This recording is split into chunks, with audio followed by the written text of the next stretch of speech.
5 of the January 6th committee hearings. The focus on this day was Trump's attempts to use the Justice Department to overturn the election and the pardon list.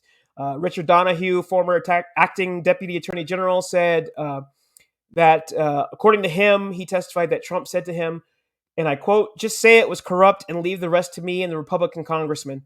Uh, again, the idea of not having to prove that there was any election fraud, just sort of put the idea out there, and then they'll roll with the rest of it. Trump met daily with officials from the Justice Department, those who are at the top. He continued to push claims of election fraud. This is the Bill Barr during his testimony sort of referred to this as a game of whack-a-mole, constantly debunking these theories. They researched them when they brought them, but they found no there. Eventually, this pressure led to Bill Barr resigning his post as Attorney General.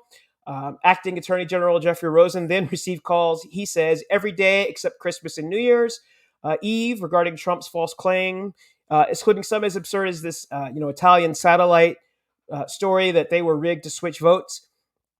Trump then threatened to replace Rosen with someone who would act on the false claims. This threat was that he was going to install Jeffrey Clark, who was basically in the Department of Justice, but a EPA lawyer. And the only thing really based on the testimony of those during the hearing that stopped Trump from installing Jeffrey Clark were threats of mass resignations throughout the Justice Department. And this is why he didn't make the move. He didn't like the optics of that. And it is also to note, too, previous to the hearings, the evening previous to this hearing, a search warrant was served on Jeffrey Clark's home.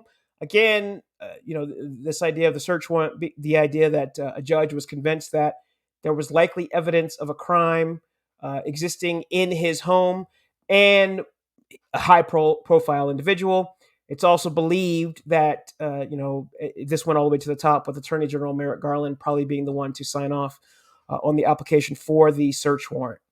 Now, moving to the pardons, multiple witnesses, including lawyers and White House staff, said that 5, maybe even 6 Republicans asked for pardons. It is believed those who asked were Representative Matt Gaetz from Florida, Mo Brooks of Alabama, Louis Gohmert from Texas, Andy Biggs of Arizona, and Scott Perry of Pennsylvania.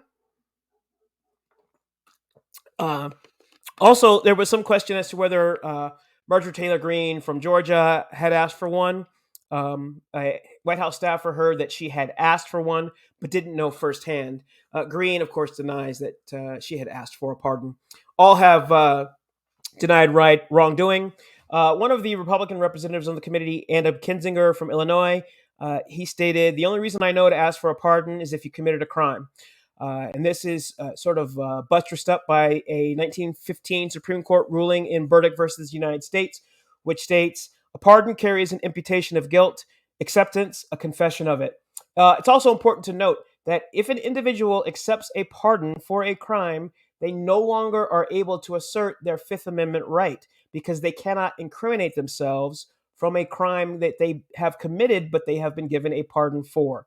So this just further supports the idea that asking for or being issued a pardon does come with it this air of guilt.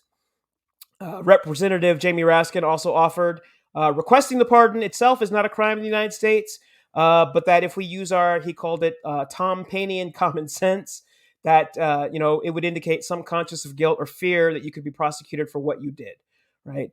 And that kind of pretty much wraps up day 5 of the January 6th committee hearings.